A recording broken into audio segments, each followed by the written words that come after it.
Greetings, mortals. Brimthen Barlow here, and today we are going to be doing a Brimthen Babbles podcast. I've got a long-term fan, BRIKKET. He was basically contributed to being one of the first fans that I really had, and we spent a lot of time playing TF2 servers together, and we ended up becoming friends on Facebook. So welcome to the podcast here, BRIKKET. Hi, my name's BRIKKET. I feel so awkward always introducing myself. So I gotta say, some things have never changed. Like through the little 10-minute time where we were waiting for the stream to set up, he had me rolling laughing. And like all of it is against the rules of the podcast. We gotta be real careful with this guy. Real careful? Nah. I don't break rules. I just bend them. You're the reason rules were created. Listen, they're more like guidelines anyways. Name that movie. Oh man. So what have you been up to since like our TF2 server hopping days? Well, that was like what? Over 5 years ago. Something like that. It's closer to 8 because like it was back when I was in Kentucky. So like because we've been talking through multiple different like changes of life.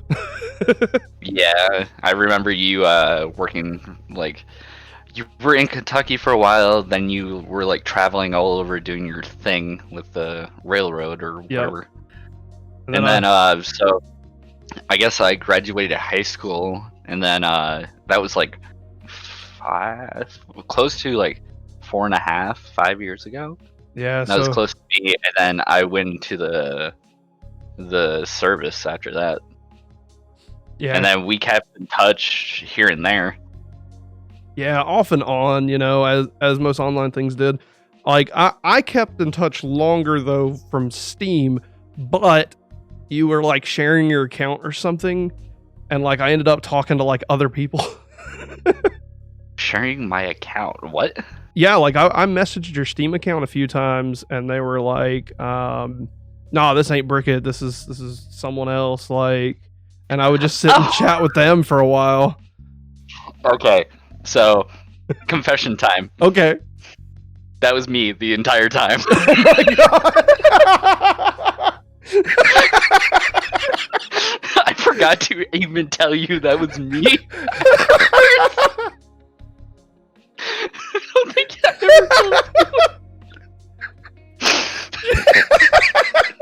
you. I trolled you, and then I was like, yeah, I'm just gonna leave it so I can troll him later, and I never told you about it. We genuinely had like full-blown conversations too. Is what's so funny. Yep, you got catfished by somebody you knew. Oh my god. Somebody was on your account. Nope. And there was times I'd go to like message you, and I was like, wait a second, no, he like shares his account or something. It's probably not him right now, so I just didn't like message you. You know, I thought you like all of a sudden just like stopped liking me, and just like online friendship died. Yeah, it was just me. But nah, never shared my account. That's hilarious. I think I was even talking to like one of my friends on like like I think we were using because I didn't know about Discord for a long time, and like I finally downloaded it and everything. So I think I was on like Steam voice message or something like that. Like we used to like talk on that all the time. Like that was our main form of like talking, like voice chat was over like that or in-game stuff. So and then we did a little Skype. And then we used what was that radio app that we had while you were on the road? Voxer, that's right. We were on Voxer together. Yeah. Yeah, I would be driving city to city to city to do like to put in railroad crossings, and I would put up the detours for them and stuff. And Voxer was just so easy to just like be driving and push the button and just start talking and then let go, and it would send it like a text message. And like I had like like probably 10 people I would talk to because I would get so bored driving. Like it was just constant driving. Yeah, I think that was when I was in Japan. When like that was because I was in Japan for like 2 years. Yeah, that was Voxer. Yeah, that takes me back just by itself. Voxer, just an app. Yeah. Well, it's literally was my only connection to like anybody. Like when I was working that, I was going motel to motel to motel, and I'd only have like 2 days a year that would be my off days, roughly. And my only communication I had in real life was like the foreman at the job site, who I would talk to for maybe 30 seconds, the drive-through lady, and the lady that is at the hotel that you pass by. And that was like my entire social network in real life. So I very quickly and over the course of a year hit that kind of moment that people have in solitary confinement where you have like detachment issues, you know? Because I literally wasn't interacting with other humans, and like that's a core thing that humans need. That's why solitary confinement works in prison. You know, you separate them from literally everybody and they go crazy. You know, it doesn't take long to go crazy when you have literally nobody to talk to.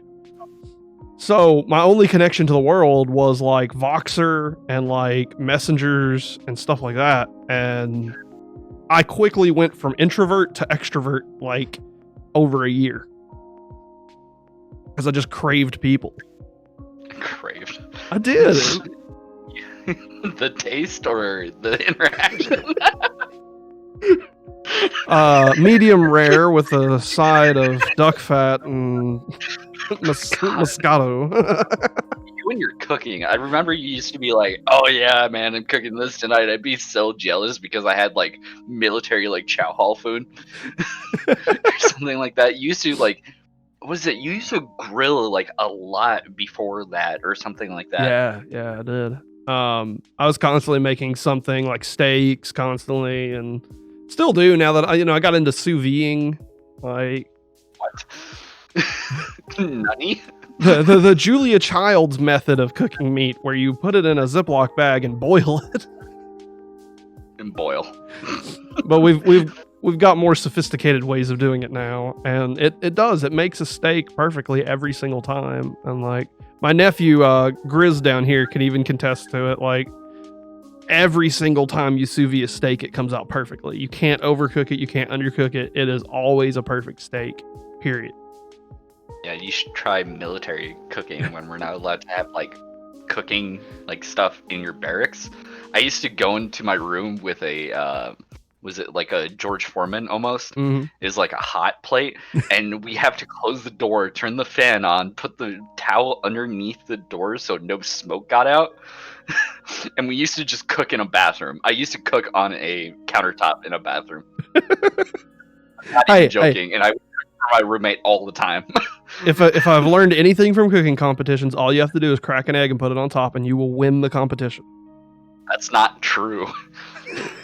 Try Cupcake Wars. You can't really crack an egg on top of that. Yes, I can.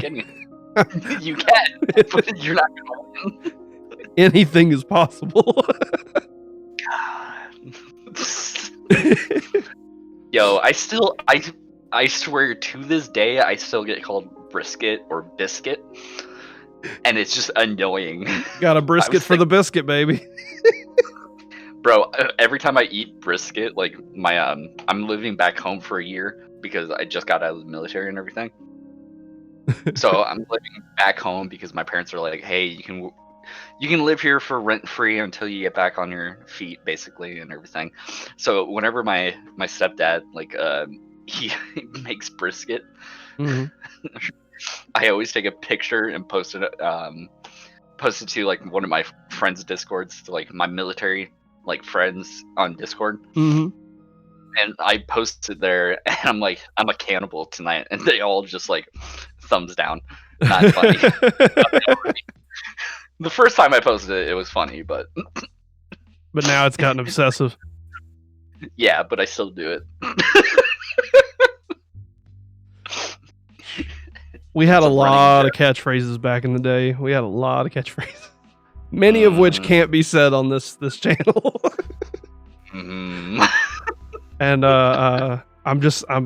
BDS has still been my go-to like battle cry when I'm alone and not nobody else can hear me. Especially on Rust. Think about it. BDS.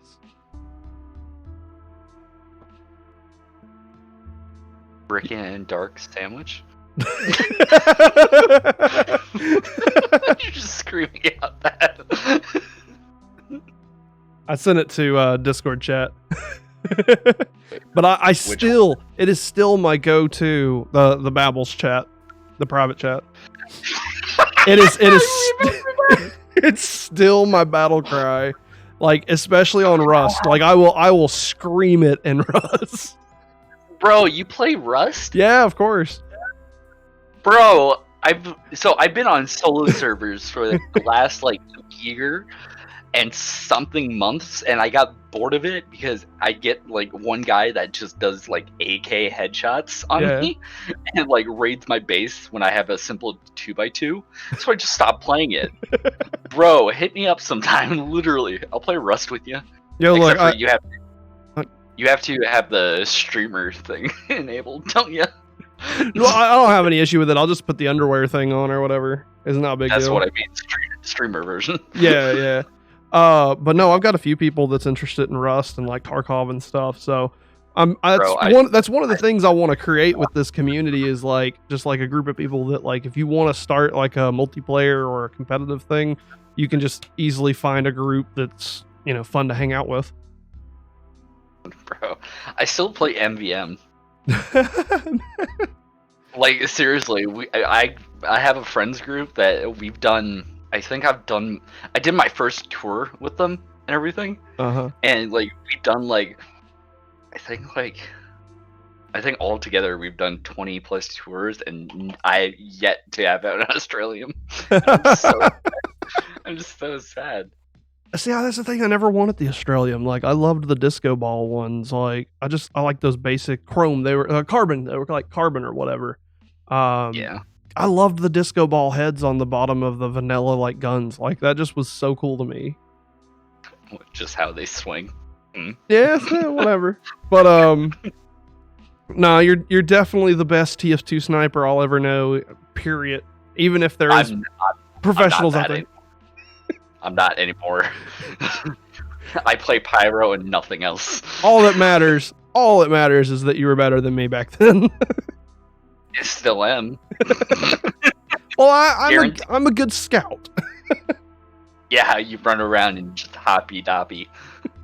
I was good at the multi jumps and the force of nature rushes and stuff. So force of nature rushes. Oh yeah, for sure. It's all about that soda popping. Soda popping, baby. I loved it. And then the back then the hot thing was the combo with the throwing the butcher knife after, you know, knocking them out with the baseball. Oh, like the 1-2 combo.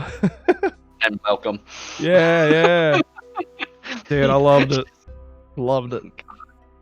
Loved Scout. Those were the days. And we I know you remember it, but I just won't bring it up for the podcast. We played on that Minecraft boxing like weird thing, and we put like 1,000 hours into just playing on like that server with all these Minecraft textures and like boxing stuff and like the horsemen would run around. It was a trade server, wasn't it? Yeah, it was a trade server for sure. But like it just was like the best server to like practice sniping and to like just run around. I remember like one of the first days you joined, you had like the unusual green hat or something like that. Yeah, that was like the bomber. Boston. Yeah. Yeah. No. I said Boston. You immediately said something else afterwards. No. The green energy. No. Yeah. The green energy bomber hat. That's right. Yeah. And yeah, I ended up getting scammed out of it. And How? Well, you weren't on the server, but I did record it, but I deleted the video later, as I did with a lot of stuff.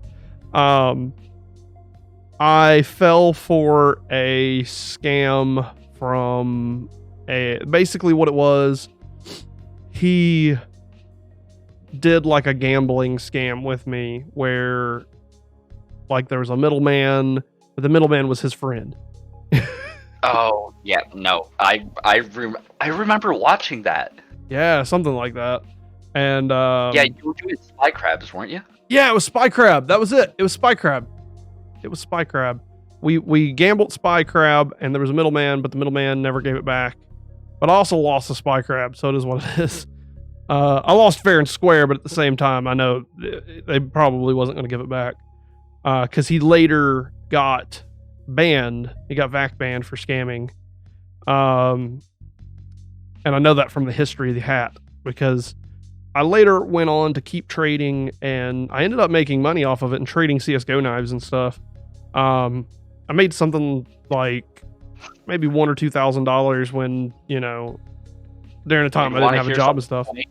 But hang on. Let me finish it real fast if you don't mind. Okay. So I later finished the trades, and I got to a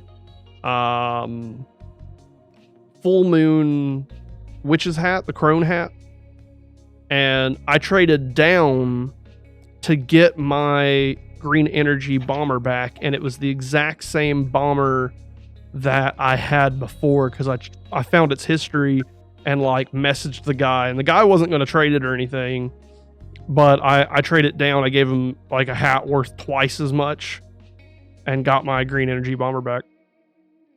Oh, really? The exact same bomber. That's crazy. Yeah. So you remember our 1v1 where you opened 2 knives on CSGO? Yeah. I still have that knife you gave me. The rusty gut? No. Which one was it? Scorched butterfly. The scorched butterfly, yeah! See, I still have it. I entirely forgot what I did with that, because I remembered it being a knife that I had, but I was like, what did I do with that knife? I completely forgot, because my memory is trash. But yeah, the scorched butterfly, yeah, I remember that, because I unboxed a really bad gut knife at the same time.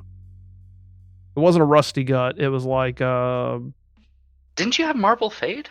Yeah, I had a Marble Fade gut knife, but I sold it to go up to the Velociraptor thing I had, which was that Doppler Karambit that was like basically a sapphire Karambit, because it only had one bad black mark on the back of the knife, so it was solid blue when you're in game, so it looked like a sapphire.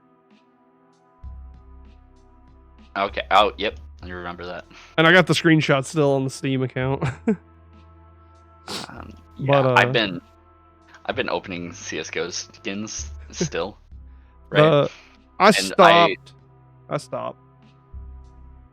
I opened a StatTrak stiletto knife. Ooh. Fade factory new. Ooh. And it has a low float on it, and it's like $400.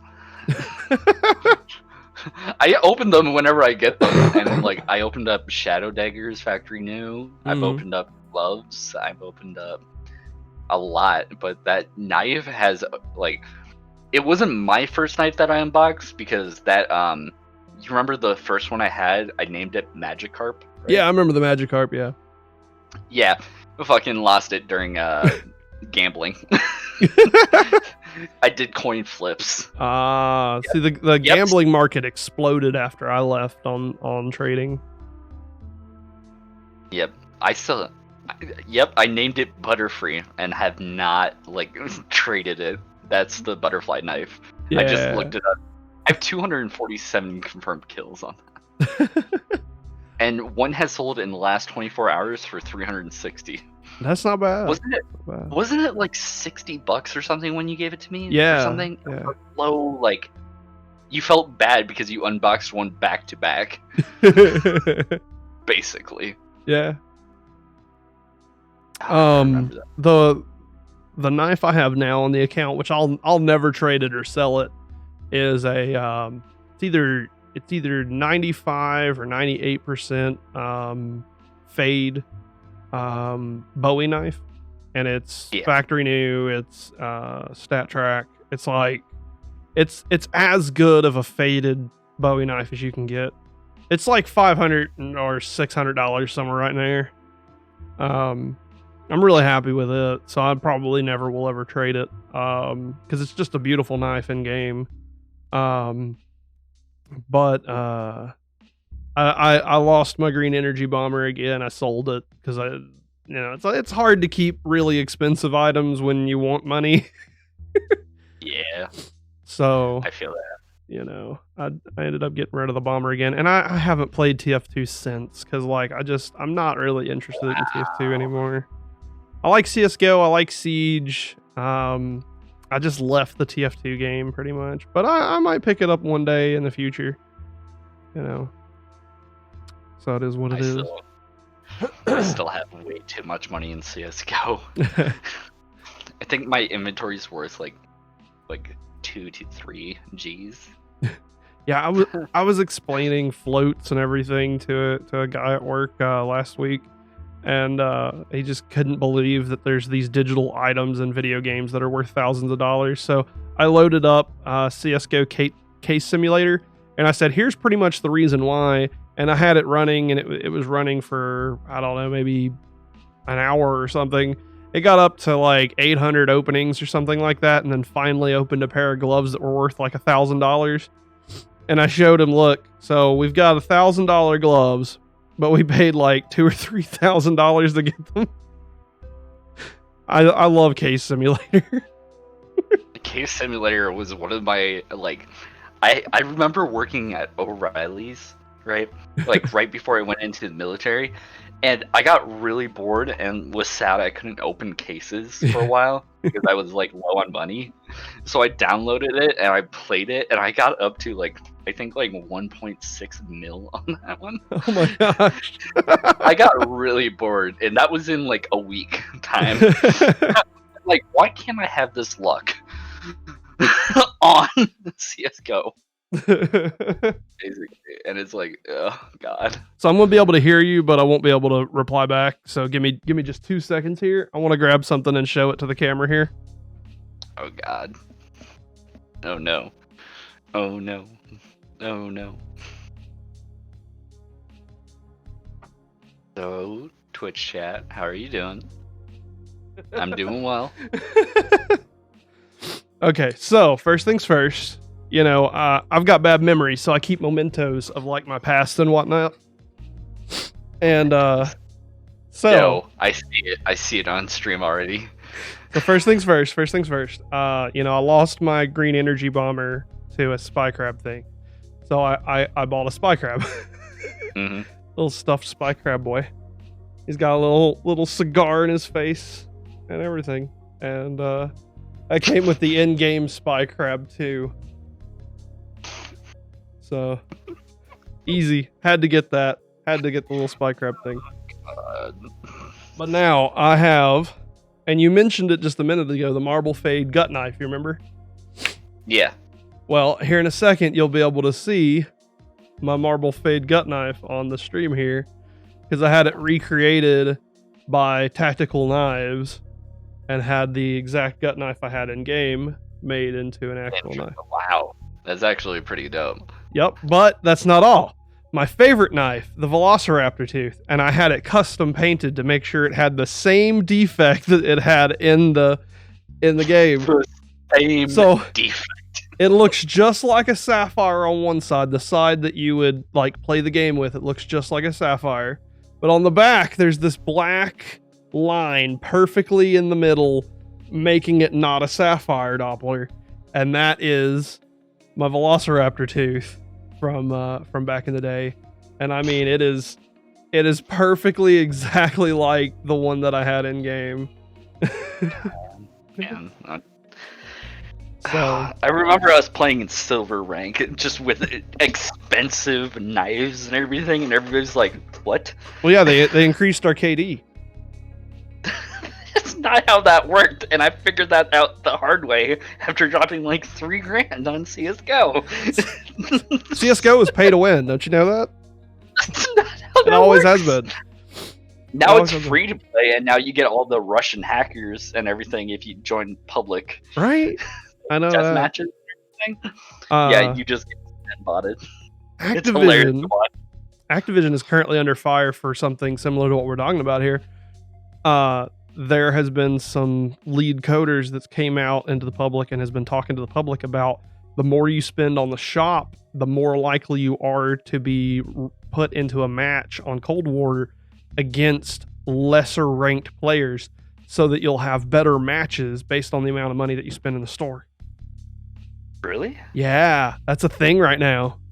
It's crazy. Good thing I don't play Cold War right now. I know. Well, I'm also waiting for an external SSD right now because I play really big games right now that take up like close to 100, 100 gigs here and there. So, yeah. So I want to plug something real quick. We're here at the middle of the episode. Just a reminder to everybody that watches this on YouTube and watches this in the future. You can go to my Discord and request to be on Brimthen Babbles and be in the same shoes the BRIKKET's in right now, talking with me about whatever subjects you want to, whether it's hobbies, anything, other than divided topics and weird stuff. We try to keep things as like friendly as possible. But if you want to join the podcast, feel free to jump in on Discord and submit a request. Red team. Blue team, man. Blue team. Look. Divided. And we have always been at each other's throats over that. Like, I even got blue team spy crab, man. Blue team for life, man.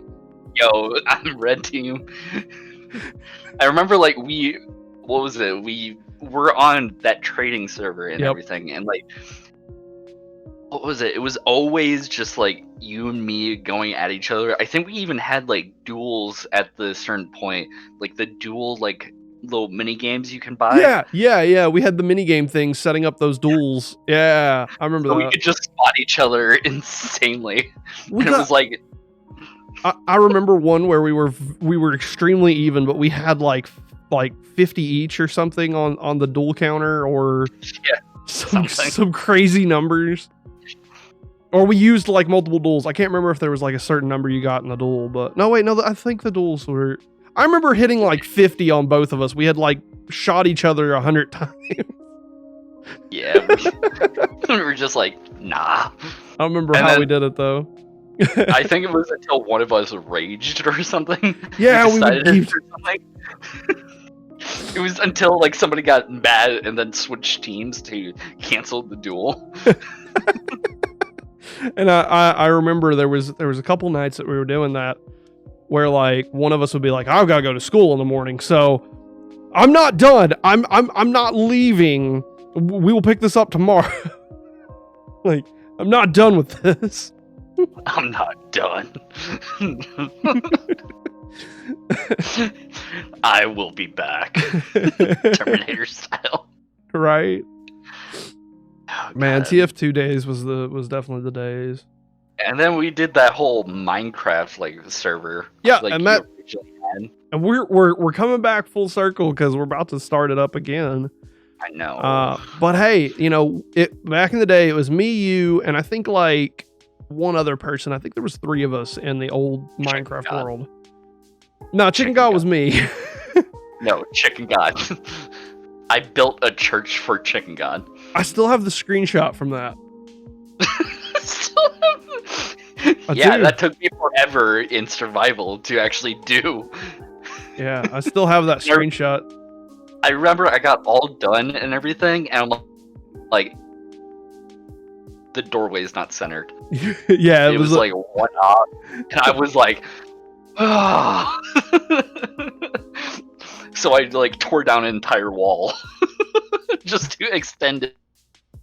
And we've currently got 18 for the new one, so I'm expecting this new one to go pretty good. We've got some really cool people and other streamers too. I'm nervous. I'm gonna create an enemy. I just know this. Because when you know how I mine and everything. Yeah. When I don't care if like I'm digging at 12 all the way underneath your house. Like it's not your property at that point when I'm that low. So I'm gonna dig, and then they're like, okay, I'm gonna start a mine. Digs down and it's like already dug out like all the way, and they're like, what? I know, right? I am the mole. Tunnel snakes roll. I'm gonna go try to see if I can find that screenshot of the Church of Holy Chicken God. I'm trying real hard right now to look for it. God, I remember our what was it? Our mining competition that we had that one time. I think he'll know when he hits my mine. I think he'll know when he hits my mine. Oh yeah, right. So that's Exterminator. Only B20 Flyer is on the current Discord, or on the current Discord and Minecraft server. He's played the most so far out of everybody and has done like a really good job. So well, hello, only B20 Flyer.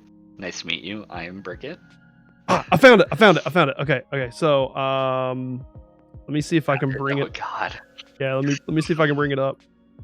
Let me put it over here. That way it's easier to find. I'm gonna bring it up on stream real fast here. Media. I like that you had to put my name all in caps just for the. Yeah, because your name's always in caps. Like, that's not how you do it? Not on Twitch. Because somebody stole BRIKKET all capital. I was so mad. I put like 60 hours in. What? I'll change my name and make it easy for you. Yeah. Okay. You don't have to. Only be. Yeah, you really don't have to. That.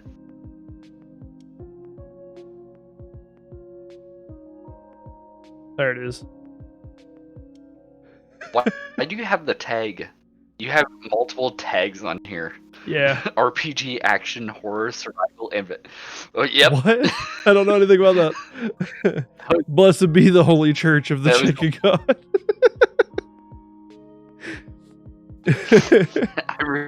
I remember building that, and it was like one of my first ever attempts at doing like a church or whatever. I'm like, I never do like you played with me when we were on that, like before you wiped it again. Yeah. That first server that was like me. There was like 3 of us. There was me, you, and like one of my friends that joined or something like that.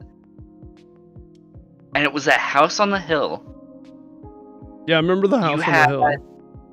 You had like a giant like wooden like mansion, and then I built that entire like fortress. Like the square, the internal and then the external. That was on like one of your first ever like survival ones that we had. I found the skeleton spawner and I made the mob farm for like the first time ever.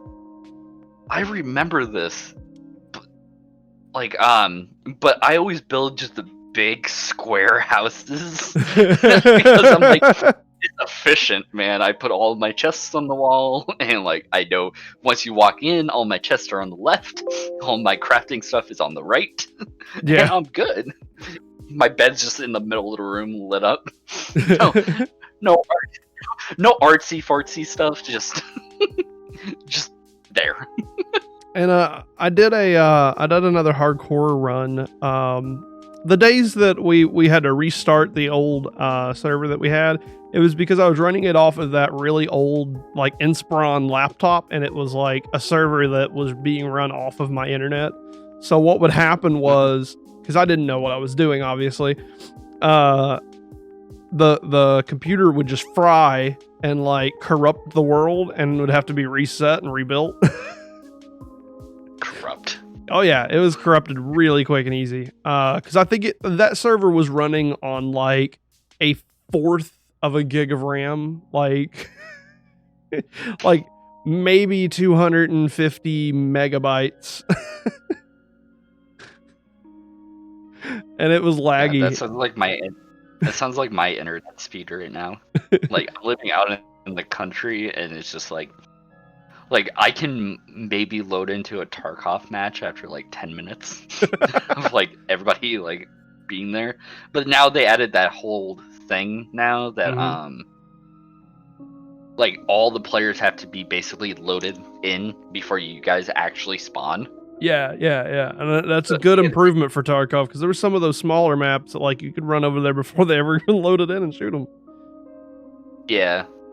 So like a factory was one that was just notorious. If you don't log in, like, and like you don't pop painkillers like right away too. Yeah. It's just like, yeah, you're dead. So back to Minecraft.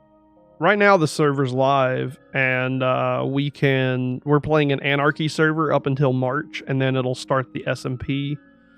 And I don't know how much you've read on the KFX stuff and whatnot, but it'll be a story-driven one where we each make like a character, and we loosely play that character. And we're starting out like in Viking days as like the first story arc, and then there'll probably be like a breakaway point where, you know, people get mad at the current regime and want to start their own thing off away from it, and you know, might have wars and random stuff going on. And I'm really excited about getting that started up, because we have a lot of people interested in it right now, about 18, and hopefully we'll have some more by March. But we'll start some voice chat about the story and about, you know, finalizing what we're going to do here probably in the next couple of weeks in February. So this is basically going to be a D&D server. In a way, yeah. Vanilla SMP roleplay, whatever you want to call it. Oh, I know exactly what kind of character I want.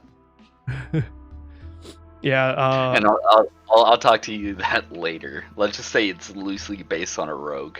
Hey, I welcome it. We've got a few people that are going off and doing their own things.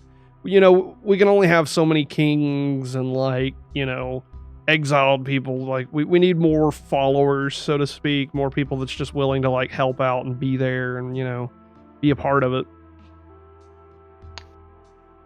So okay, that gives me a little bit more way to kind of fit a character, I guess, into it.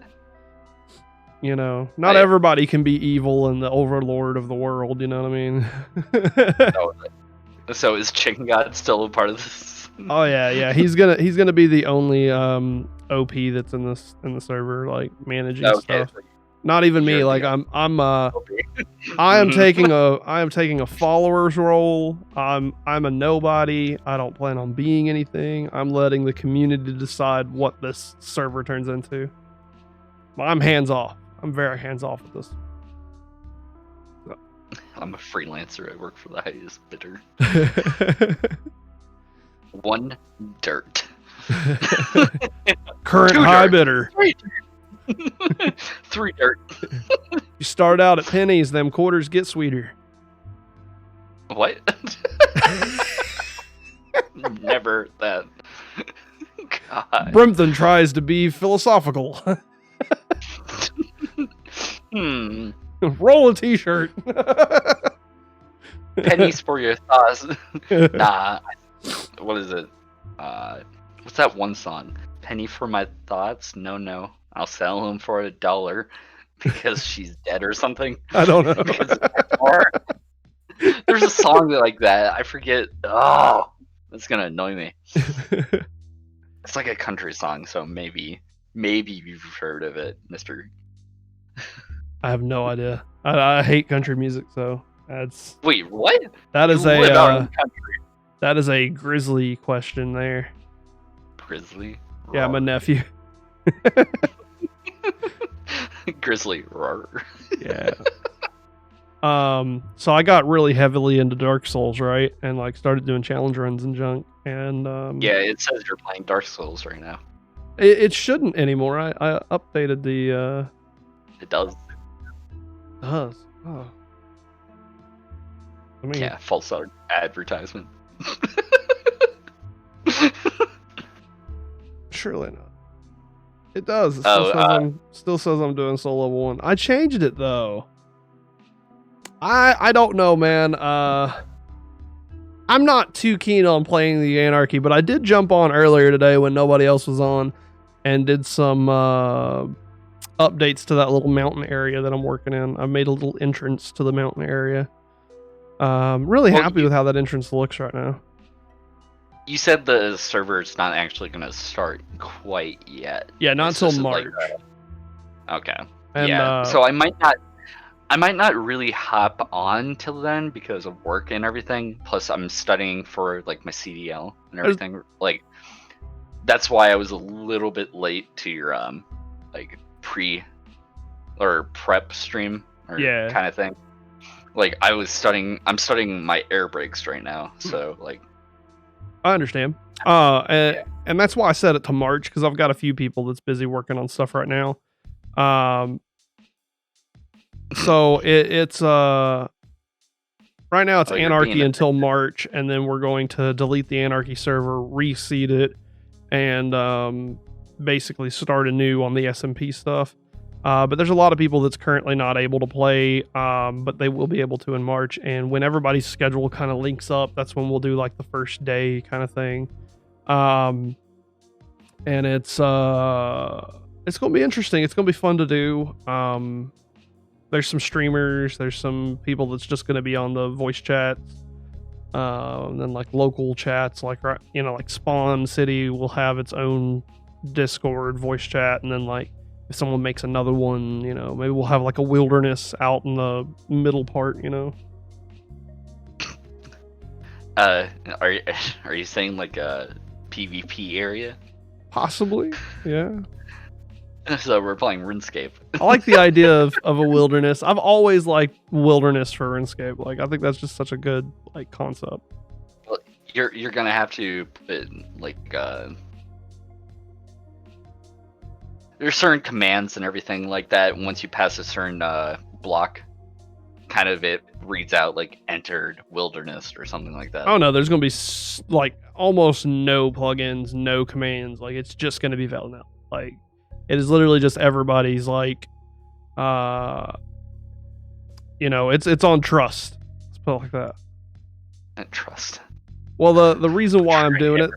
Oh, it's a whitelist server, so only the people that's on there is people that I do trust already. So, but I want to keep it as low on plugins as we can in order to lower the amount of lag that we can have. Yeah, that's true. But I think that's actually something you could do in default. Possibly. But I understand you leaving it kind of like untouched so that everybody knows how everything is played. Yeah, I mean, the original RuneScape didn't have a warning. You just walked out there and then suddenly found out people can attack you. No. You had the ditch. No, the ditch wasn't there forever. I'm talking about before the ditch, baby. I never played before the ditch. Yeah, there was no ditch. There was no warning. There has always been a level counter that showed like the level of wilderness that you were in. But if nobody told you what that was or what was up there, like, you would never know. I'm it's been such a long time. I have helped many a new player to repent for my transgressions. I have led a lot of people to go get that were doing like wines and stuff there at the edge up to the church in the wilderness and just killed them. I lured a lot of new players up there when there was nothing to warn them. And like I said, I've went to the GE and gave out a few million to newer players to help them out for my transgressions. I've repented over it. Very well. Oh yeah, we're going to keep the death counter and the HP above your head, so no worries on that. Oh god. Yeah. Oh my. But yeah, we already have an Enderman farm on the Anarchy server. and a few beacons. We killed the dragon, yada yada. Okay, so I have a question about that, Sure. actually. And I'm guessing, I don't know if it's been brought up yet, but like once the server drops and everything, right? So once it goes live and everything, is it like a free-for-all for getting like the dragon and everything? Or are we gonna be like kind of being like, hey, we have this, and this, and hey, we're ready to fight the dragon. Anybody that wants to jump on and fight it with us, blah blah blah. Because obviously the dragon is the only mob that you can respawn it with console commands, but no, you can respawn it now like normally. You put 4 end crystals around it, or 6 or something like that, and it'll respawn. That's right. That initial one. Yeah. Sorry. Yeah. So here's how that's working right now. We're going to discuss it in February when we sit down as a group and talk about the SMP and what everybody's expectations for it is, and what we're doing on the SMP is going to be talked about like in February. So right now on the channel, there's 2 rules: not to rush the Nether, because I have something planned story wise. There's a story arc that I want to tie to the Nether, that I'm keeping a surprise until like the first month that we're doing this. And then not rushing to the dragon until we've all kind of agreed on it and took kind of a vote.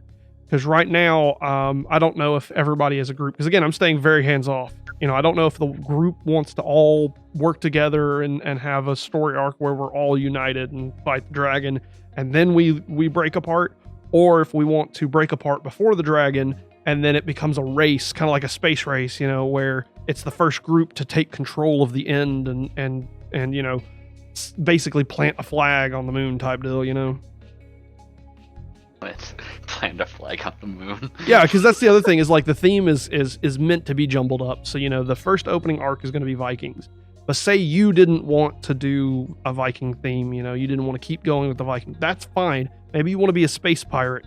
Well, fight inside the spawn and be like, I don't want to do this anymore. Break off maybe with another group of people and start your own city or town off away from spawn, and it'll be like space pirate themed or whatever, and then like you're your own faction, and like the whole point is to jumble up and make a mesh of like themes. So okay, I think it's going to be really interesting how we all like handle things, but yeah, I just want to see what happens. Is the biggest thing for me is the social experience to see what everybody does. So, I get you. And I'm going to stream the whole thing, and hopefully, everybody finds a way to kind of record what they're doing, even if it's screenshots or just like a diary or whatever, because I want to make like a history of the channel on like what all happened through it, and You're just gonna find a chest near my bed with 1,000 books in it, just labeled day 1, day 2, day 3, day 4, and that's Minecraft days. That's the 5-minute days. No. I would literally need to hack in like books at that point. And then I don't think I could be able to find enough cows until we got a spawn like spawner. And then I check underneath the bed. Night 1, night 2, night 3. Day and night. Day and night diaries. You know what? I might do that for like first like month on there, and then I'm just gonna be really bored with it and be like, nah. All you see is like 1,000 blocks and 1,000 chests, like away from my house, like just a giant holding ground full of chests. Yeah. Secret diary 1. Well, you can tie it to your character. We've got some interesting characters so far that's been finalized. We've got one guy that he apparently is a time traveler and has ended up in Viking days and is very confused and that kind of thing about what's going on and how he got there, yada yada yada, and that slowly he'll assimilate into the Viking life type deal, and then another person fell asleep in a barrel and ended up in our ship. So I'm really curious what a lot of people are going to do with their characters. I'll have to figure out too.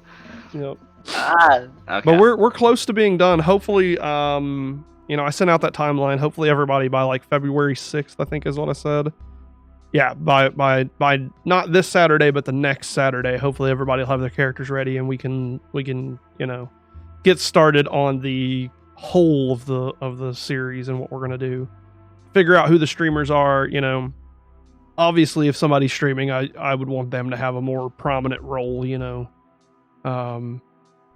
We've only got two kids that are in the 16 years old range that would be on there. So they have like they're going to take a lesser role, be more of a follower, and be on the mic less, Mm-hmm.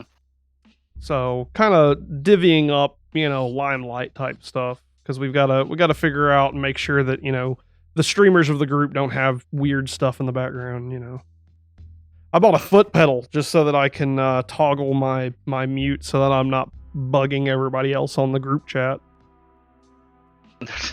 That way I can mute myself with my foot. Your foot? Yeah, like a foot pedal for like a simulating a car or whatever, one of those foot pedals. Yeah, so you're literally putting your foot in your mouth. Yeah, pretty much, in a way. Pedal. So yeah, I'm excited to have you on the Minecraft server again, especially since it's like we're coming back full circle to like where we used to play games again, and but this time like I'm getting affiliate on Twitch, and like the dream that I had back then is starting to kind of become in my grasp. Like I really am almost like I'm just a couple steps away from like this stuff going so well that I would consider doing it full time. Okay, I actually remember who was on the server. I don't know why it just hit me. The like first playthrough we had. Uh-huh. Do you remember Penguin? Penguin. It was my friend Brad. Oh, I remember him as Brad. I don't remember him as Penguin. He had Penguin as his like username, and because I bought him a Minecraft I bought him a Minecraft account. That means he used to play with us, and he's the one that built like the big house next to us. Yeah. You had like another house somewhere, and then I had the giant stone brick fortress kind of thing. And then I had another friend, the Fabulous RBK. He may have been going by Zolost on there, but maybe. that was my buddy in Kentucky as well. And the base that you're referring to, because it jolted my memory when you were starting to talk about that. I made a base in the sky and had like a checkered kitchen. That's right. Yeah. I remember that. I made this like staircase up to like what looked like almost like a flying ship, but like being held up in the sky by like a staircase. And there was, I used to make those cobblestone generators where it looked like a waterfall. Yeah. And bust the two out, and then the lava would be behind it, and it would bust the two out and keep going. And I put that on one side, and then I put a kitchen on the other, and I had like this checker pattern, and I would put up like iron trap doors, and you'd push a button, and a dispenser would shoot out a steak. I only remember that because I remember you telling us strictly not to go up there. And of course, the first thing I did was grab a crap ton of gravel or sand or something like that. And I built my way up, jumped down, put the torch underneath there, and like left. That's the only thing I remember with that. Because that was like one of the first times I still use your like first house design till this day with like the TP. Yeah, like the tent. Yeah, I still use that now. I still use it. That's still the house I use in my hardcore runs because it's so easy to build, and you can put everything you need inside of it really quick in one night. And you can leave it there, and it's like almost undetectable. I was playing on one of my other friends had a Minecraft server that we were originally gonna do hardcore with, Yeah. and everything, and it was split into 2 teams, right? Mm-hmm. And I start building that house, and like the people on my team are like, "What are you doing?" And like, this is gonna be our starting house, and we made it. I think a little bit too big. I think we had like 4, or like we had like 4 high on the top, so it wouldn't make a perfect like top. So we had a flat top. But they're like, this is actually really smart, and I'm like, yeah, one of my friends taught me it. Yeah, and then there's 2 designs. There's the 1-door design for a single person, and then there's the 2-door design to have up to 4 beds. Yeah. You know, it's so funny because like I got the design off of the Rooster Teeth Gamer. I guess they were called Achievement Hunter at the time. I remember that. And it's I don't think they never got known for the design because it's not like they used it. They didn't use it as a place to sleep. It was just a tent that they had made for their fishing competition. And I saw it and I was like, that would make a really good starter base home type deal.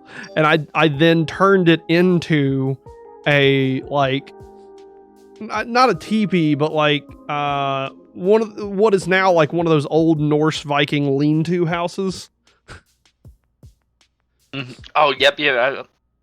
And so I loved it, and I rolled from it from there, and it really is like the fastest one to really set down, faster than like a big square, because it takes so many less blocks. It takes like a stack and a half of wood, which you only need to get like 32 wood to get.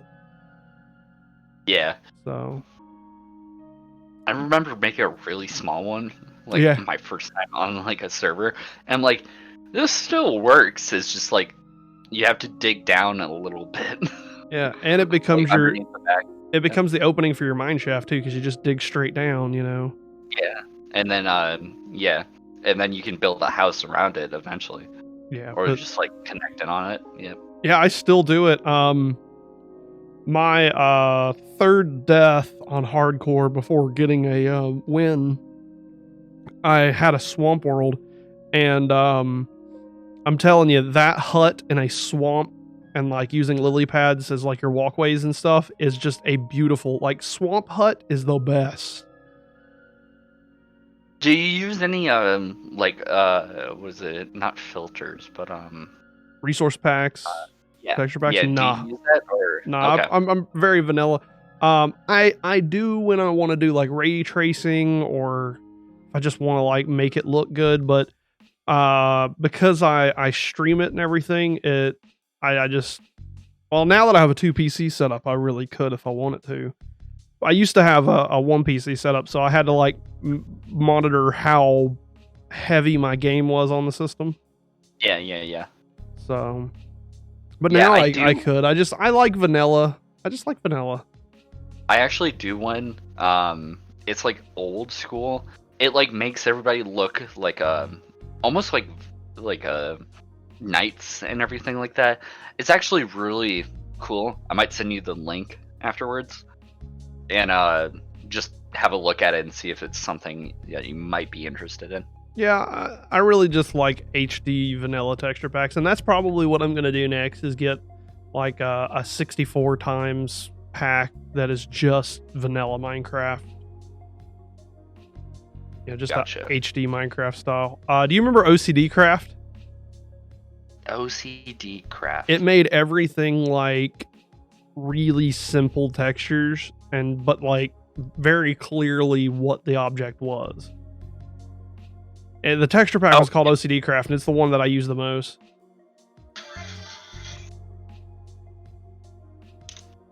My bad. But anyway, I remember using OCD Craft a lot.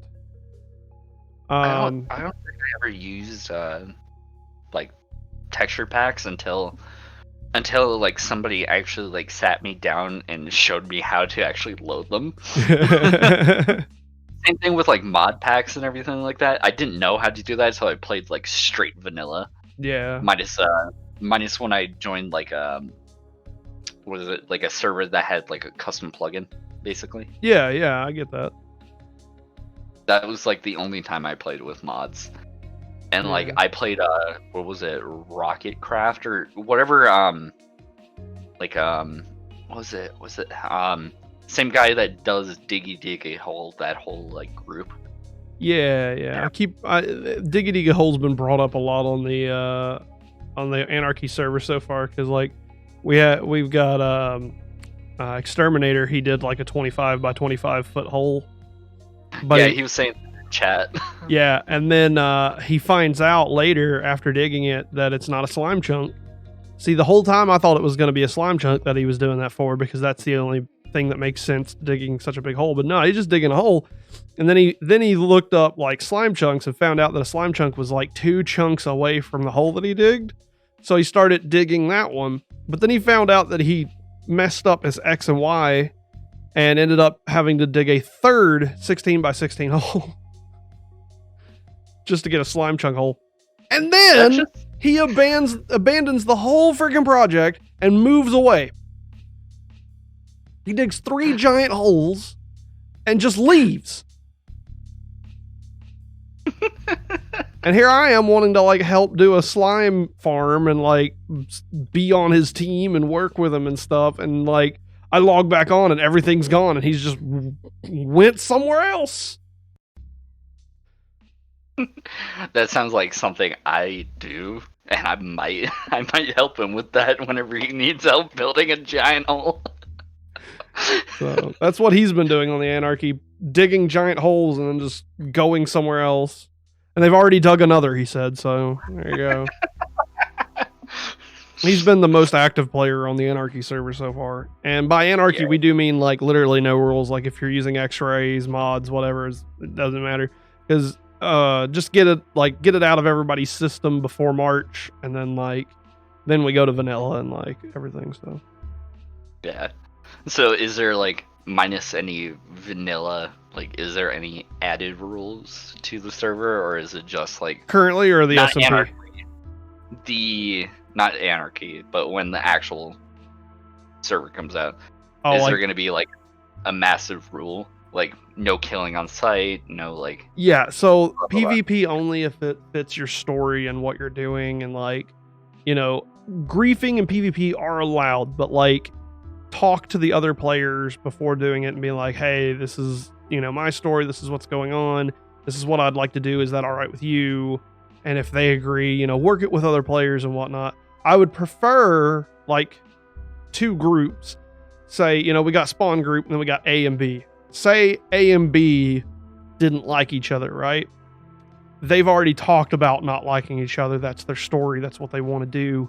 So if A and B agree, you know, all rules are off between the 2 of them, kill on sight, that's them. You know what I mean?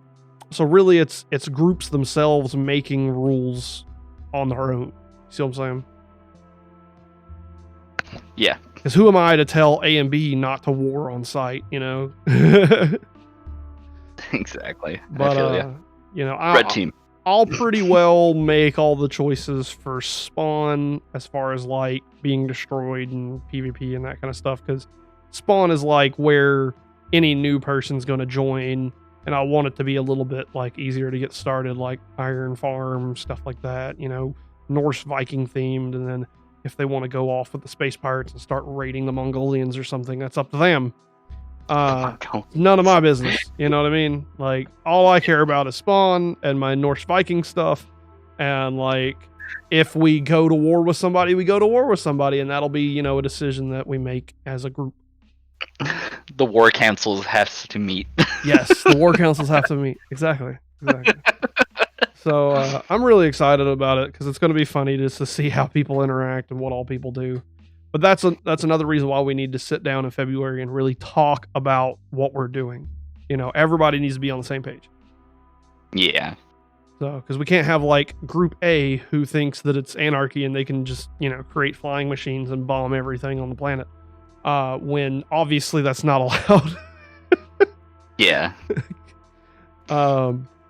But very few rules, just mostly like group topics, you know. I don't want to set a solid rule when people could do whatever they want to do, you know. Is there going to be a chunk limit like we had last time? That's the thing that I want to talk about in February as well. Do we want a world border? Because I don't know when the cave update is going to happen. And if we want to save some of our chunks to be loaded after the cave update so that we can get, you know, possible spawns of that new mob or like, you know, whatever biomes that come out, you know, I want to make sure that we're not missing out on something. And also a world border would be good starting out because I really don't want the factions to like move a million blocks north and like it's impossible to get there to do any stories work. You know, I want everybody to be close, you know? Yeah. So at least like less than an hour's Minecraft in-game walk or horse ride. In-game. Yeah. In-game. Nah, I'm just gonna be 1 hour real time. Oh, that's what I'm talking about, real time. Like if I have to walk in a straight line for an hour to get to your thing, that's a problem. Yeah, and then I kind of know how to do the whole like, you know, each nether block is like 2 in the overworld and everything like that. And we're gonna have one portal per city. Every city will have a portal. And I don't really want any other ones outside of that, unless we have like, you know, exiled group that's not part of a city that's just got their base, you know, whatever. They might have a portal. The overworld 20. The overworld, that's what I'm hearing. Yeah. We don't want an hour walk in the overworld. So it'd be like 30 minutes in the nether. Yeah, because we want to keep everything fairly connected so it's easy to get to everybody and do stories. You know, if streamer in group A wants to do something with streamer in group B, they shouldn't have to like walk in game for an hour just to get to their group, you know? Yeah. So we want to manage that. And we'll talk about it as a group maybe, you know. You know, we may have nether hideaways. Like, that's one of the things in February that everybody's going to have to decide on. Like, is the nether going to be an aesthetic place or a place where we mechanically get stuff? Like, if we make a nether hub, nether highway where we can get to somewhere a lot faster, then yeah, okay, we maybe will put cities further away, you know what I mean? But if the nether is going to be a story thing where, you know, we're in and out of the nether streaming constantly, we might not want to make it so ugly. You know what I'm saying? That's true. So it's something that we'll have to discuss as like a whole group.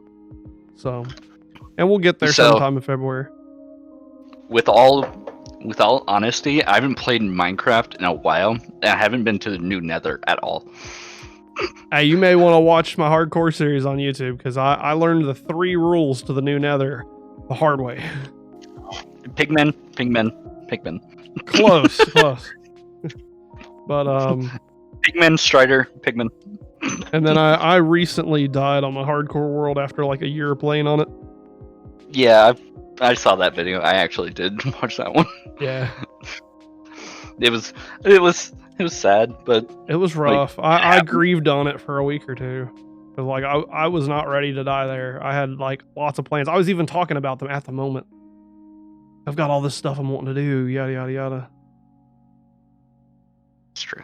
But my mistake was not focusing my feather falling boots. I should have focused on my feather falling boots and got them back onto my feet before working on the farm. But my mentality was, I'm going to hold on to shift. I don't have an issue building or anything. And then I stayed up too long. I was so tired. I was so sleepy. I just didn't hit shift that one time and I fell.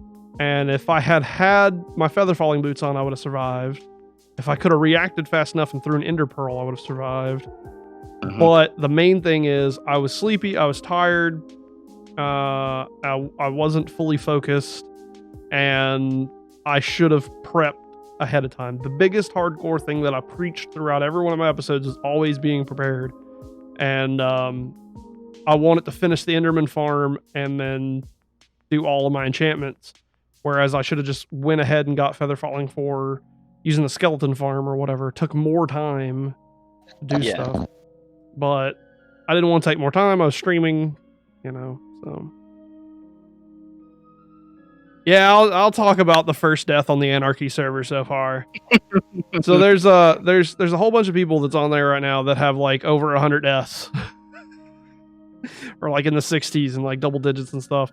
And I've touted for a while that, I haven't died. I've got full netherite now, enchanted. I'm basically back to where I was at my hardcore world. And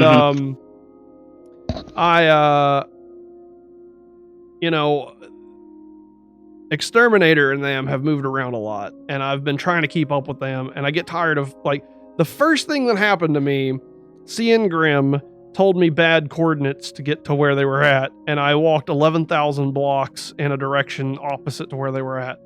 So I said, you know what? No. Okay. Good troll, cool, but I'm gonna have Holy Chicken God TP me. Like, I'm not walking for another 2 hours, you know what I mean? So I TP'd me over to them. Then they dug those holes and they went off again. They ran off again, like I said, to wherever. And they split up. They had a fight between them and Cian Grim. So Cian Grim was no longer in their group. So I said, okay, I work Monday through Friday. I don't want to sit here and walk again. I'm just going to TP me to there. And so far they've stayed at this location, so we've done good. But when I TP'd myself, Exterminator was in flight with an Elytra. So I TP'd like 90 blocks in the air where he was flying and fell to my death. Yeah, it was great. It was great.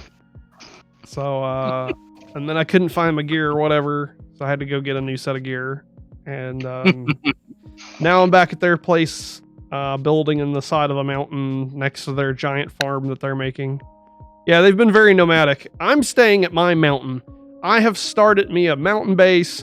It has got a pretty entrance, and I'm sticking with my mountain until March when the SMP server starts, and that is where I'm going to be. He was 650 blocks in the air. Oh man. So yeah, sounded like you need that song called Free Fallin'. I'm free falling. Smack. So that was fun. The Anarchy server's been fun so far. A lot of cool people, and it's the time. Sounds like you need Feather Falling. Yeah, and I had them on. That's the worst part. The Anarchy server has been really good so far because we've been able to break the ice with like people that's going to join the SMP. Get to know people that you're working with, and just build groups and stuff. I'm hoping more of us get on there and start working together on stuff. So it's on 24/7. Everything's in the KFX channels if you want to join the Anarchy stuff. Just remember not to get attached because we're going to delete everything. And I might do a world tour the day before we start the SMP. Gotcha. So yeah, I don't get attached to houses. I had this one. I decided to do basically a Mordhau, or not Mordhau, but Mordor, like dwarven like basement kind of thing. Mm-hmm. So I dug all the way down to bedrock, laid out like I had like 2,000 blocks, something like that, in one way, and I tried to made it like the entrance to like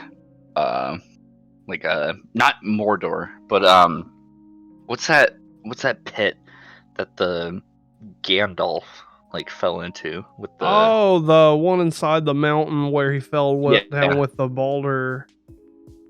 Yeah, I forget but I tried to like recreate that entrance and everything. And then Mines of Moria. There we go. And we lost the server due to like a glitch in the system, and we lost that entire thing. So I don't get attached to builds anymore. Yeah. Well, the good news is with the SMP, I'm going to be filming, and other people's going to be filming, and we're we're all going to kind of work together to kind of preserve the legacy of this server and tell a story, you know. So yeah, I get you. Definitely possible to get attached to these ones. I know I'm going to, because this will be like one of the first times that I really work on being aesthetically Minecraft oriented. Because I'm usually building farms and hardcore world like survival stuff, so it's never pretty. But I'm finally gonna like sit down and work on some pretty stuff. Yeah, you'll find a lot of my builds now are like, I guess, Asian kind of focused kind of thing. We have Mongolians on the server, so. Well, I lived in Japan for 2 years, so I saw a lot of beautiful like castles and everything. Yeah. So I like building them because it's like they're just very pretty. I gotcha. So off of Minecraft, have you gotten into any other hobbies or anything like Dungeons and Dragons, Magic the Gathering, anything out there? I actually played my first Dungeons and Dragons. Like, we played online. Okay. Like, I'm talking about not homebrew whatsoever. And I picked a bard. Hey, Bard's fun. Yeah, and my DM's like straight up, if you start like trying to seduce every living thing in sight, God is just going to strike down a lightning bolt on you. And you know the bard. I was a tiefling bard named Dread. Yes. The bard gets a lot of like hate towards that seduction stuff, but like you got to remember bards come in all shapes and sizes. You can have like the bar room just like burly guy that just tries to like drink at the tavern and like do sailor songs and stuff. Like a bard just it's not always a one thing with the bard, you know? Yeah. Which I figured out, and we played it on Tabletop Simulator, so like we had our characters actually like imported into like character models and like everything like that. Oh, that's cool. But trying to get trying to get people all there at the same time is like super hard, especially like when we set it for Friday and then all of a sudden plans show up on like Thursday. So I had plans on, what was it? I think it was my stepbrother's like wedding was like Friday, Saturday, and Sunday. So I was gone all weekend, right? Yeah. And I told them this, and they thought I was only going to be gone for like one day. So they played without me because I gave them permission to. Like, I gave the DM the character, like basically character control and everything. I sent her my sheet and everything like that, and what was it? She played very passive aggressive, and like 3/4 of the party died. We had like 6-7 people. Good Lord. On the party, and only like 3 survived. Because she's like, yeah, I'm not following them down into that dungeon to certain death, but everybody else. See, that's like, one of the things that's hard as a DM is like when a player does something like that where it's like, you know, it's obvious that like any rational human being wouldn't go down into the cave of death that's there, but like it's game and we're trying to have a story, like just go. Yeah. Just go down the hole of death, like. Yeah, but we decided our DM got kind of upset with everybody like skipping out or having like other plans, so we kind of cut that thing. We still have our character sheets, and we'll run like one-offs here and there with our original characters at the level that they were and everything, because we all still have character sheets. Yeah. And that's the sad part about Dungeons and Dragons. Oftentimes, it's not that you beat the game or lost the game; it's that everybody's schedules just got changed or missed, or something happened. You know, I've played primarily in person, and like COVID has definitely changed like that on the D&D side. Like getting a group together in real life is getting a lot harder. So Yeah.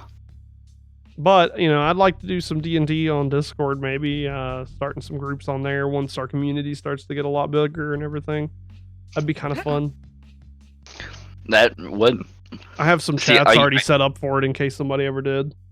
Yeah, I used to do like homebrew. Like we do like one-off characters and everything like that. And like that was my first time. Like we had 2 characters, one backup just in case our died. So I had a monk and I had a bard.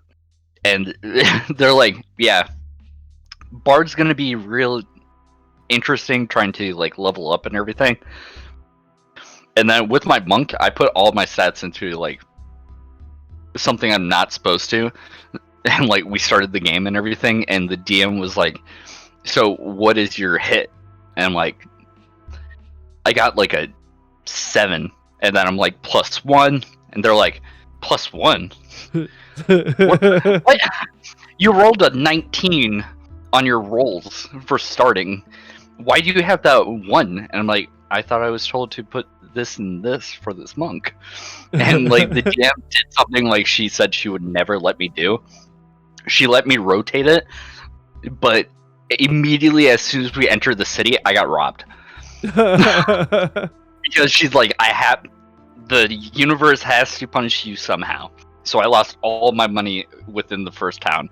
So I had to do like very much like fetch quests like inside the town while we were there to try and get a little bit of money. See, I don't really like that style of DMing. Like, I would rather than my players, like, I don't care if my players are like extremely overpowered. Like, I don't care if they like cheat it and have 20s in all of their stats. Like, I will just create encounters more elaborately to fit their, you know, style of play. You know, maybe you guys will destroy the few goblins that I had it set up first, but you know, the next time, the next fight that comes up, you know, those goblins told their bosses, and they've got a couple bugbears in there now. So like, I just kind of scale combat up as my players get stronger and stronger and stronger. Like, I don't like to punish them, because it's a group story. It's not me versus you. It's us making a group effort to make an entertaining tale. And I would prefer to give my players opportunities of becoming heroic or, you know, adventurous, and, you know, them really drive themselves. I don't want to punish them for, you know, an error or making a mistake or something. Especially the new players. Yeah, I get you.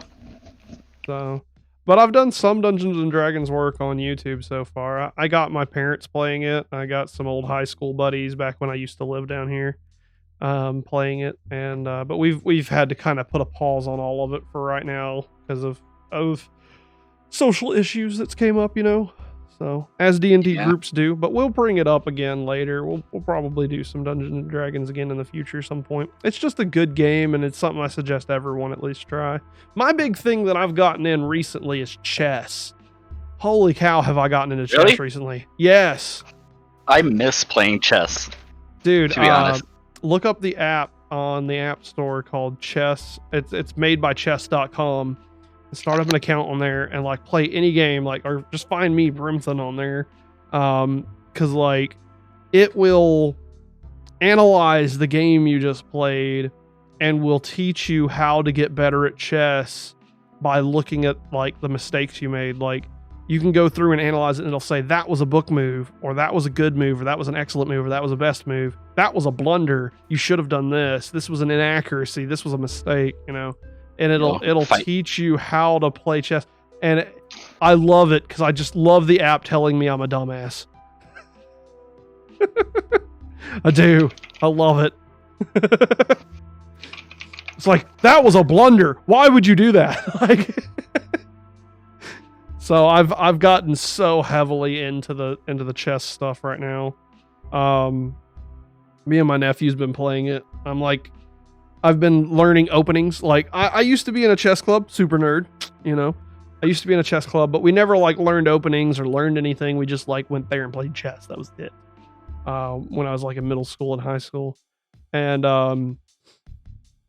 I've always wanted to learn openings, and then I watched this show called Queen's Gambit on Netflix, and Queen's Gambit is an absolute wonderful show. And they talked about like openings and stuff. So the app has little video lessons to teach you openings, and has like little puzzle challenge things to teach you openings. And I love the chess.com app, man. I'm obsessed with it. I bought a Weijel chessboard. It just arrived in the mail yesterday. It's tournament number 6. It's literally the one that they use in the European tournaments. Like if you're in a major tournament, this is like the chessboard that they set down for everybody to go play. It's a Staunton number 6 by Weijel, and it's beautiful. It's made out of mahogany, and I love it. I'm just obsessed with chess. Yeah. Lately. So anyway. Well, I just challenge you to a chess game on chess.com. Okay. We will definitely play. We will definitely play. But anyway, is there anything that you're up to? Like, you doing any YouTube stuff, making music, any sort of like side hobby gig things you want to mention to anybody? Eventually, once so I have a friend that's building like a $5,000 like PC or something like that, and he has like a 2-1, like $2,000 like stuff. So eventually he's gonna send me that computer build, basically. And eventually when I move out, depends if I'm still working 50 to 70 hours a week, I'm gonna be possibly getting into streaming a little bit here and there, or possibly working on YouTube or something like that. I don't have anything like set up. I have my Twitch. I've streamed like Division on, like Division 1 and Division 2. Yeah. Because I used to play that a lot. Like Division 1, I think I was top 1,000 in the world for a while. Dang. Yeah, I used to play Division 1 like a lot. And then Division 2 came out, and like they added like a new update. I beat that within like a couple of days, and just like, yep. Well, dang. Big suggestion for you on microphone. Get you a Behringer mixer. They're like $50-$60 or whatever. And put on it, and I'll send you the links and stuff. There's an $80 mic called a ZDM1. And I wish I knew about it before I got started, because it sounds exactly like a Shure SM7B for $400, but it's like $80. So for like $120, you can get a mic that is like on par with like the top brass microphones. Okay. Because I have bought literally 4 of those ZDM1s for Dungeons and Dragons in-person stuff. Gotcha. I get you. And then Behringer mixers are they can power whatever headphones you want, and they can power that microphone perfectly, and they just sound good. My buddy Zanfar is going to be getting into streaming pretty soon. I know him in real life. He's one of the people that was in the Dungeons and Dragons game. He just got literally that same setup, and he's about to get it set up. So I'm really excited to see like his quality that he gets out of it. Yeah, I feel that. And then eventually I'll start streaming, but right now it's just like I have like an Alienware like gaming laptop, because my other one fried on me. It's funny because like I plugged it in to charge one night, and it just like never turned on again. And like I went to Geek Squad and everything, and they're like, yeah, it wasn't just your power that got surged, your motherboard, your graphics cards, everything in the computer is fried. Dang. And I'm like, how? Like I didn't hear anything happen that night. I didn't, it's just like apparently everything just went, nope, I'm done. And I had that computer for so many years. So I bought I play on laptops because while I was in the military trying to move a like computer build and everything like that was a little bit harder. I know. Speaking of which, I still have the parts you told me to buy when I was like starting to. I still have those parts. The old list. Yeah.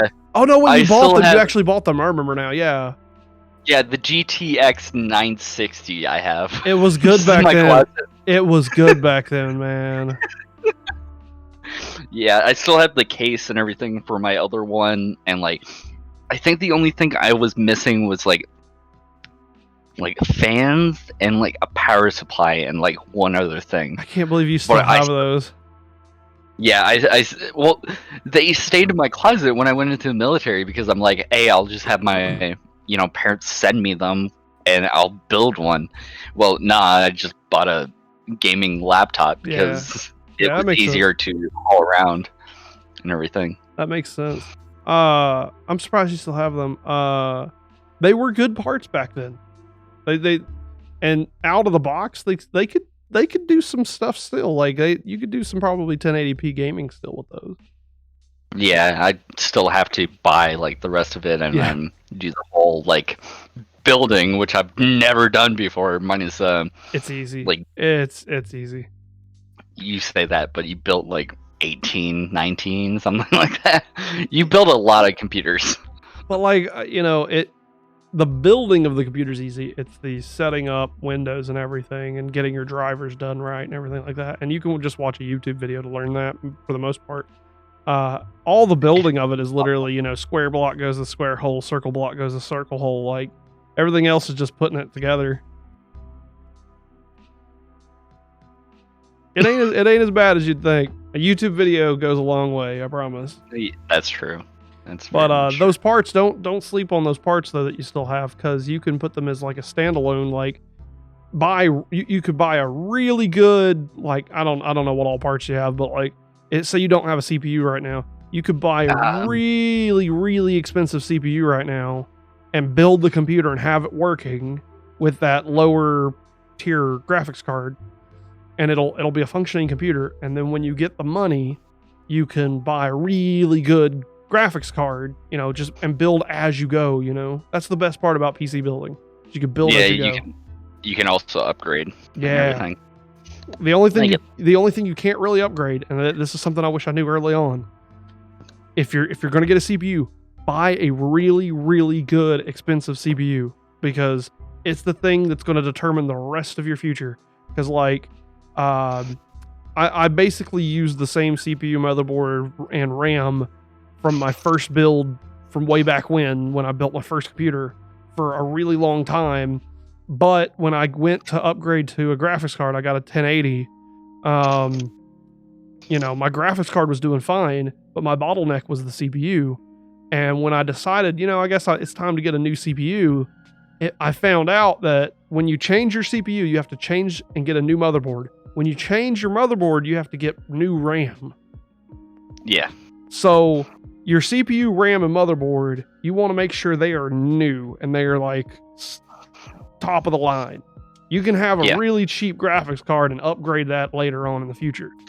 But having to upgrade a motherboard, RAM, and a CPU all at the same time is too much money. That's like the bulk of the computer.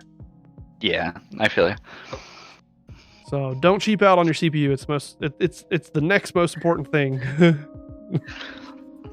Yeah. So, but anyway, we need to wrap up just a little bit. We got a little hour and 30-minute video here. That's good. I appreciate. Wait, really? Yeah, I appreciate you coming on, man. I do. You are considered the fourth of the series. Ooh! So very special point, Wait, you cheating on me? Well, I gotta show respect to the people that built the channel first. The music people, the artists that's helped me get to where I'm at. So. Wait, so you're saying me playing Minecraft with you like over 6 years ago, something like that, was nothing? It's clearly something. Let's see what it is. You know what? Just wait until the Minecraft server comes out, okay? You're gonna be my number one enemy. Number one enemy. It's gonna be open season. Open season, kill Brimthen. I'm just gonna hop down out of like your attic or something like that. So, Aha! So if you want to chat with BRIKKET, feel free to join on our Discord and you can chat with him. He's on our Discord hanging out sometimes. Thank you guys for watching. Stay tuned for more. Any last things you want to say here, BRIKKET, before we close out? Have a good one. Have a good weekend. Have a great week. Keep moving forward. Oh yeah.